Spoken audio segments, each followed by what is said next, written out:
Hello everyone, welcome to StudyIQ. In this video, I will be discussing the Russian Revolution with you. My name is Dr. Mahipal Singh Rathore and I am a faculty for General Studies at StudyIQ. Now, StudyIQ has launched its pendrive courses for CLAT and KVS examinations, and they are already available for CHSL, CGL and CDS exam. You can call on this number or directly visit the website to order the pendrives. Now let me begin with the topic. So firstly, to answer what was the Russian Revolution. So in very short, we can say that there were two revolutions that led to the demise or downfall of the Tsarist regime. Tsarist means it was the name of the king of Russia. They were called Tsars. So it was the downfall of the Tsarist regime of Russia and eventual establishment of USSR, the country that lasted till 1991. And if you want to see that how did USSR disintegrated, you can watch my video on the downfall of USSR on StudyIQ. What was the time period of this Russian Revolution? It was from February to October 1917. So now let us begin with the causes, and for that we need to know the background of the Russian society and Russia in general towards the end of 19th century and the beginning of 20th century. So at the turn of the 20th century, Russia was largely an agrarian country. The Russian Empire, it was largely agrarian, and the peasants or the farmers were very much impoverished and the taxes were very high. So this was the reason that the farmers were not happy with the king, and it is considered as one of the reasons that led to the revolution. Then there was the dominance of aristocrats and clergy in the government. All the posts in military government were reserved for the aristocrats, the noble families, and also the clergy did not have to pay any taxes, and the clergy had very powerful hold over the king or the Tsar. Industrial development in Russia was very minimal, and by the time of 1910, there were the factories numbering in Russia were hardly within 1000. But still, all these factories were concentrated in the cities of St. Petersburg, which was the capital at that time, and Moscow, the two large cities. And all these workers lived in overcrowded flats and apartments, and the conditions were very poor. They were not sanitary conditions. There were waste lying everywhere, and as such, there was discontent among the factory workers as well. You can see here in this picture the condition of poor Russian farmers. Look at their clothes and overall appearance, and you can get an idea of how the conditions of the farmers was. Next, the ideas of enlightenment had reached Russia. What were these ideas? They were the ideas of democracy, the rights of individual and accountable government that had already began in Western European countries like France and England. They had their own revolutions, they had their own government system, but in Russia it was just a king who was totally an absolute monarch. The kings were Romanov dynasty and they were called Tsars, as I have already told you. It is also written as CZAR sometimes. This word is derived from the word Caesar. It is similar to the word Caesar.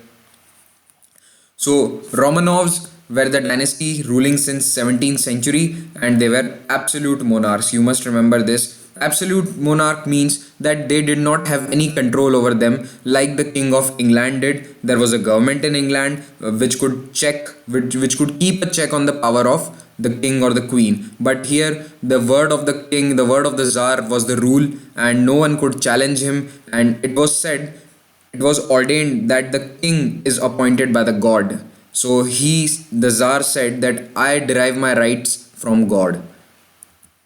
Now, in 1894, a new king ascended the throne. His name was Tsar Nicholas II. This is his photograph.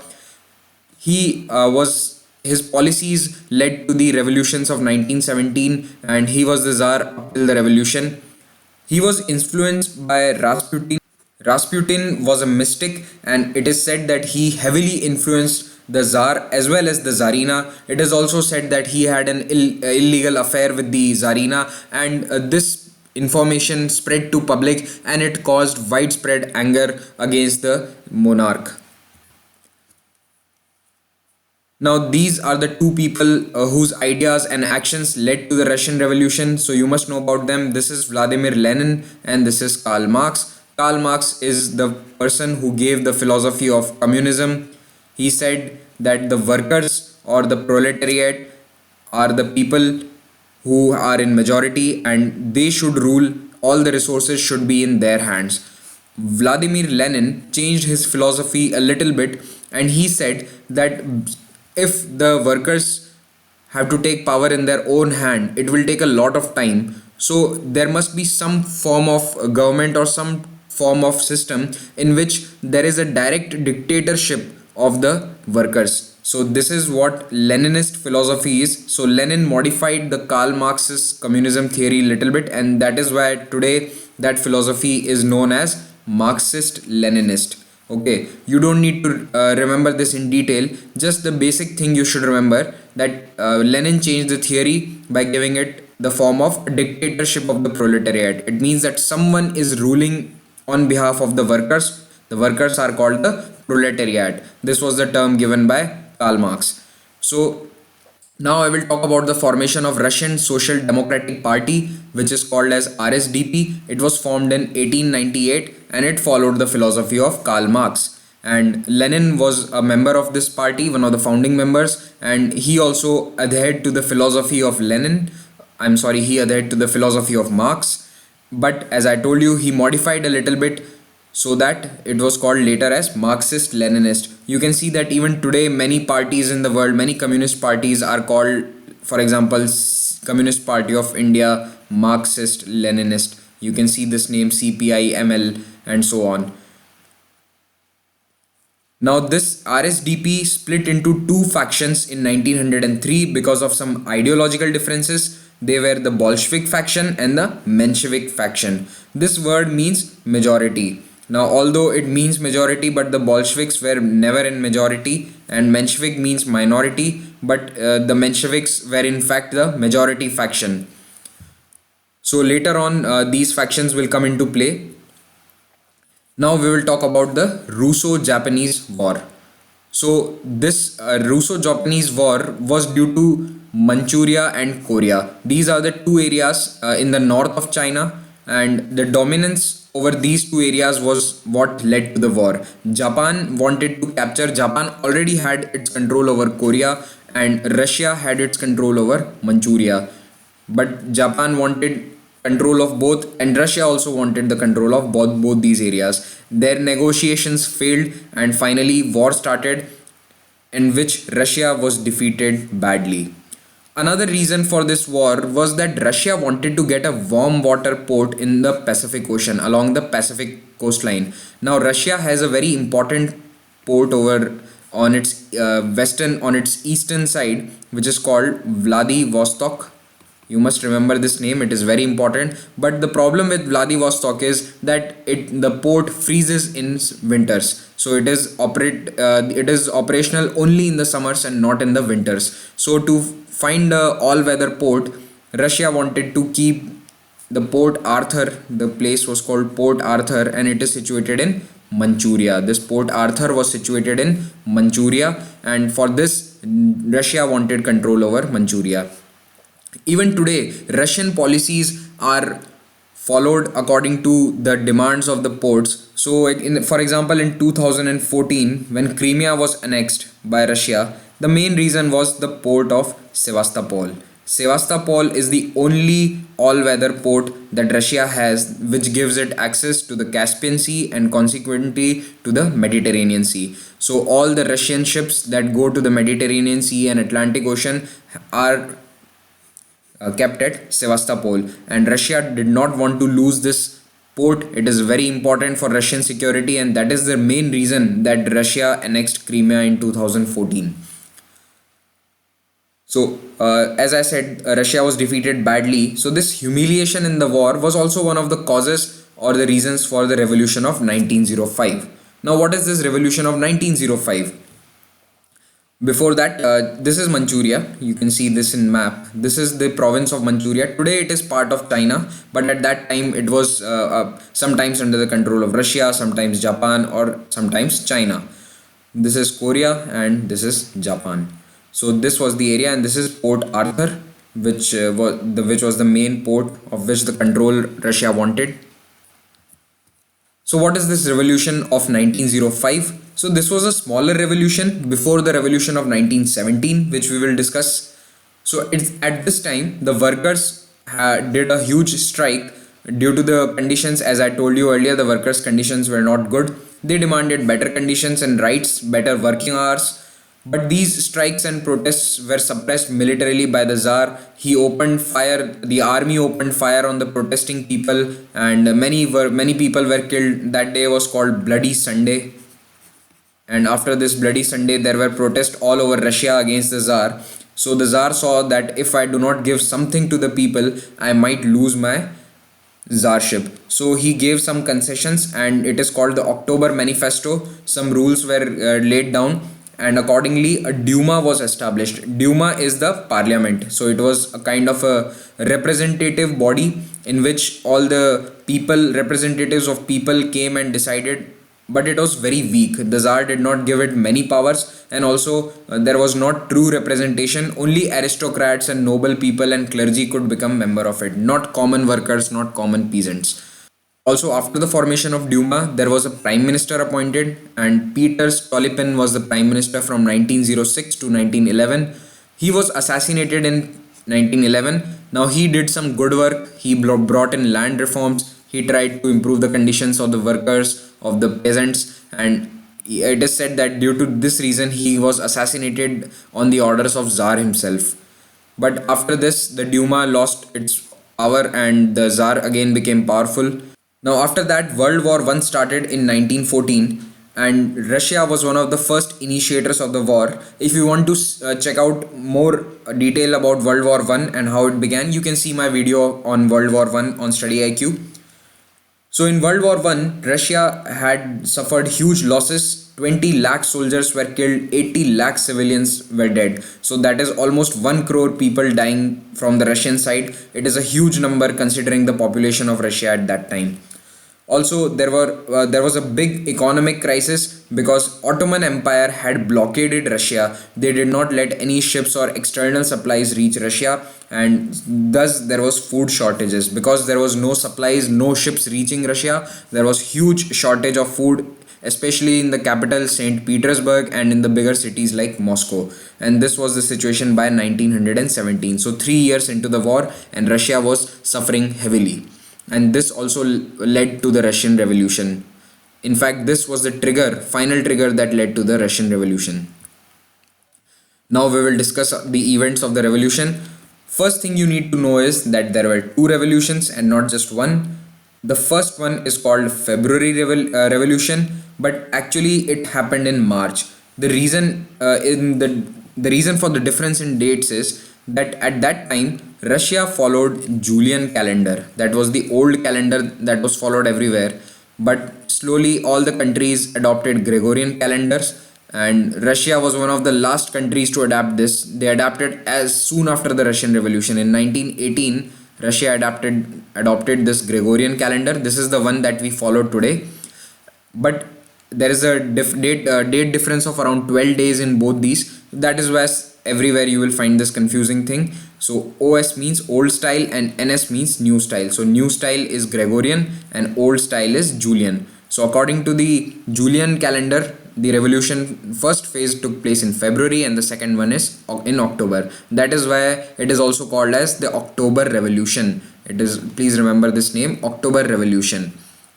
But now historians consider the date to be in November. So the phase 1 was due to the huge economic crisis and the food shortages in St. Petersburg as well as the workers' conditions. So 50,000 workers started a strike in Petrograd. Petrograd is the city of St. Petersburg. Its name was changed to Petrograd and later again it was reverted to St. Petersburg. Also, public joined in these protests, and the Tsar finally had to leave his czarship. He abdicated. Abdication means leaving voluntarily. It means he was not dead. He voluntarily left his rule, his czarship, and he gave it to his brother Michael. But his brother Michael was not interested in becoming the Tsar, because he saw that protests are going on everywhere and they had already put Nicholas under house arrest. The people had put Tsar Nicholas under house arrest. So his brother said that no, I don't want to become a Tsar, and thus the Tsarship fell. And instead of that, Duma took the power, the parliament took power, and a social democratic provisional government was formed. This social democrat government had most of its member from the RSDP party, and it is called as the provisional government because it was formed without any elections, and they said that we will rule till the conditions are normal. Alexander Kerensky was chosen as the prime minister of this provisional government, and majority of these provisional government members were from the Menshevik faction of the RSDP party. Now you remember, Menshevik and Bolshevik were the two factions and they did not get along because of their ideological differences. Now, two mistakes that this government committed was that firstly, they did not hold elections. They said that we have come to power and we will keep power until World War is over or until stability is restored. But people wanted elections. That is why they protested. They wanted a democratic government. Secondly, they did not withdraw from World War I. Already Russia was suffering so much due to World War. People wanted to end this war, but the government did not exit from this World War. Now we come to the phase 2 or the second revolution, that is the October Revolution, and we will see how this took place. So after the first phase of revolution, the Bolsheviks under Leon Trotsky, he was a leader of the Bolshevik faction, he demanded that immediate reforms must take place for land reforms so that the conditions of farmers will improve, the conditions of workers should improve, industries should be started so that more and more production is done. Also, he wanted immediate withdrawal from World War I. But as I told you already, the Menshevik faction did not do so. And this is the reason that Bolsheviks protested against the government, and the government banned the Bolshevik party, and it also arrested the leaders like Leon Trotsky and Lenin. Lenin escaped to Finland. He was exiled to Finland. He stayed there for some time. Another development that took place was that in the month of August in 1917, after the Bolshevik party was banned, the army, the Russian army, tried a coup. It tried to overthrow the provisional government, the democratic, social democratic government, because it wanted power for itself. Now, Kerensky, the prime minister, was not in a condition to defeat the army, so he called the Bolsheviks for help, because the Bolsheviks had its red guards. They were armed militias. They were people with weapons and training who could help him. So these red guards defeated the army and they defended the government. After this, the Red Guards did not leave St. Petersburg. They stayed there only after this failed coup. Lenin returned back to St. Petersburg and he started giving his famous speeches all over Russia. And he asked the people for revolution, to overthrow this government, to withdraw from World War, and also to establish a proletariat government. So there were Soviets all over the country. Soviet means workers' councils. They are the council of workers in factories and elsewhere. So these Soviets were all associated with the Bolshevik party. They were under the Bolshevik control, and this helped Lenin a lot, because soon he told all the Bolsheviks that we are taking over power, and all the Soviets help him in the change of government. So you should remember that this was a bloodless revolution. There was not much killing of people in both the February as well as the October Revolution. It is also sometimes called as the bloodless revolution, unlike the French and the American Revolution, where thousands and thousands of people died. Now here you have to first look at the location of St. Petersburg. I want to show it to you because again and again this name is coming, Petrograd. So this is St. Petersburg. Its name was Petrograd earlier. Then later it was changed to Leningrad during the USSR years, and again after the breakup of USSR in 1991, again this city is now called St. Petersburg, which is its original name. And so St. Petersburg is situated on the coast of Baltic Sea. This is the Baltic Sea, or this is the Gulf of Finland. I'm sorry, it's not situated on the coast of Baltic Sea, it is situated on the Gulf of Finland. This is the Gulf of Finland, this is the Gulf of Bothnia, and this is the Baltic Sea. So this is St. Petersburg and Moscow, and here is Vladivostok, the port. It is very important. Please remember this name. The Trans-Siberian Railway runs from Vladivostok all the way from Vladivostok to Moscow. This is Lenin giving his famous speeches, and many people turned out to hear to Lenin, and this made him very popular during the months of the second phase of revolution. Now on October 24th and 25th, Lenin decided that all the government buildings will be captured by us, and so he gave out the word to all the militias, the Red Guards, and these Red Guards went over to all the police stations, the railway lines, the telegraph office, the telephone office, and all the government buildings, and they captured them overnight. After this, they also captured the Russian parliament, the Kremlin building in Moscow, and thus the revolution, October Revolution, was done, and the Bolsheviks came in power. Kerensky was removed, and the government was changed. But soon after this, the Russian Civil War started. The reason for this civil war was that now there were two factions, and they both wanted power. So the red versus, it's also called as the Reds versus Whites. The Reds are obviously the Red Guards. It comes from the term of the Red Guards. You can see in this old illustration the Whites on a horse and the red here protecting the Kremlin building. This Russian civil war was very bloody. Around 20 to 30 lakh people died, and it was fought for around 4 to 5 years. It started in as soon as the October Revolution finished. So it started in November of 1917 and it went on till November of 1922. Now who were the Whites? So these Whites were the supporters of monarchy. It means they were the supporter of the Tsar. They wanted the Tsar to be reinstated and Russia to be turned into a imperial kingdom of Russia again. Second were the landlords, whose lands will be gone, because Lenin was saying that I will remove the landlords, the aristocrats, and all their land will be given to the farmers. Then the church and the clergy also were opposed to this communist party or the Bolsheviks. Why? Because they were for secularism and they did not want any interference of the church in the government. That is why the clergy thought that their power will be gone, and they also opposed them. Finally, the Mensheviks. The Mensheviks had ideological differences with the Bolsheviks, so all these people were called the Whites. Combined together, they were different factions, and that is why they fought together, because they wanted to defeat the Bolsheviks. Also, they were supported by UK, France, and USA. The reason being that all these countries were against communism. They thought that communism is not a good ideology, and so they sent their material and troops, soldiers, to fight against the Bolsheviks.